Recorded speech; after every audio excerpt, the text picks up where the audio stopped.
Tear him up. Thank you, Mr. Speaker. No pressure.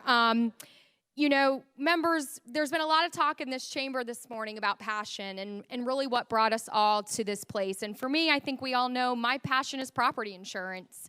But the speaker had the wisdom and foresight to put me on some committees that I had no experience in and knew nothing about. But what I started to see was something that was interesting. You started to see a removal of the mention of hemp throughout the agriculture silo. The hemp council that was formed was removed. There was no mention of hemp, which is estimated to be at least a $10 billion industry, which is really in its infancy, only being around since 2019, removed with no mention of it on the website. And what did I do? I do what I do best. I started to ask some questions. But more importantly, members, last year, I started to listen. This is one of those bills where Floridians came out to tell us how they feel and what is important to them and what their needs are. And it wasn't just the business owners, but there were many. And I guarantee you they're all in your districts. It was the people. It was the mothers. It was the people living with chronic illnesses, cancer, lupus.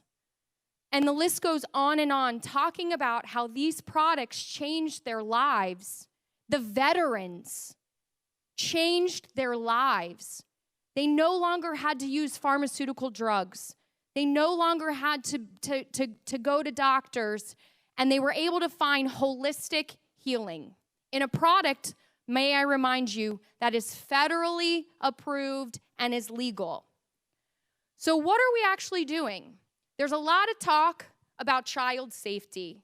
Well, last year, Representative Robinson and I passed extensive reforms to make sure these products did not get into the hands of children. We made sure that it was made legal. You must be 21 years old. We took coloring out. We took size out. We took shape out. We took pictures out. Anything you could think of that would render these products attractive to children, Representative Robinson worked to get that language right. But what's actually missing that would protect children from these products? Packaging.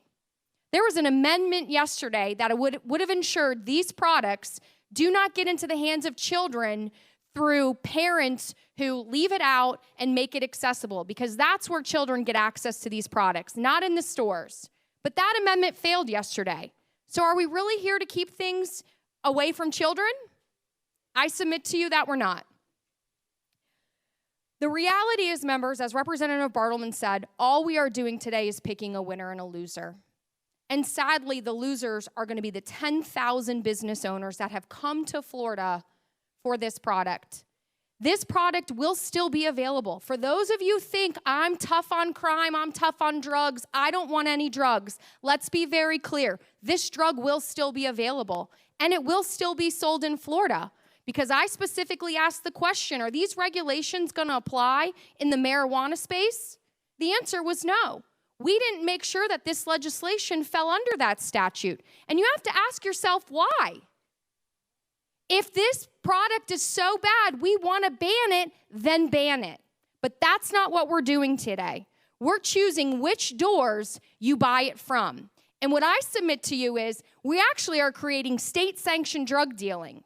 Because now your grandma, who needs to go buy her ointment, her CBD ointment, isn't going to be able to get it in a store. She's going to have to go to a treatment center. And what she's going to do is she's going to listen to some 21-year-old behind the counter who's going to try to maybe upsell her. You want to talk about a gateway drug? That's all we're doing. You're just opening the doors to where this drug goes. So if you think you're voting yes on this bill, because this bill is going to ban this product, you are wrong. This process, I believe, one thing I'm passionate about is that this process should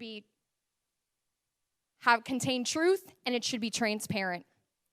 We saw this bill in 4 committee stops this year, and we were promised an amendment at every stop so that people could come and testify about how it's going to impact them. And we finally got this amendment yesterday before we heard this bill. And there's a reason for that. If you think the dosages make this bill better, it doesn't, because at the end of the day, the definition of hemp as defined in this bill makes it so legal products at a federal level will be illegal in Florida. The CBD oil will be illegal. Trace amounts will still be found. The CBD moisturizer that your grandparents use, that the veterans use, that aren't there to get high, under this bill, its definitions will render this product illegal. Members, do the right thing. There are 10,000 businesses in the state of Florida that are waiting for this decision today. 100,000 employees that depend on this job. We are not saying this product is so bad we're taking it off the shelves. We're just deciding what door we can and can't sell it in. And as far as I'm concerned, I'm passionate and I support the small business owners in the state of Florida, and I'm pretty sure many of you that are listening to me now do also. So if you support those small businesses, if you want veterans and people with chronic illnesses and people want to have access, you must vote no on this bill. Thank you. Leader Grant.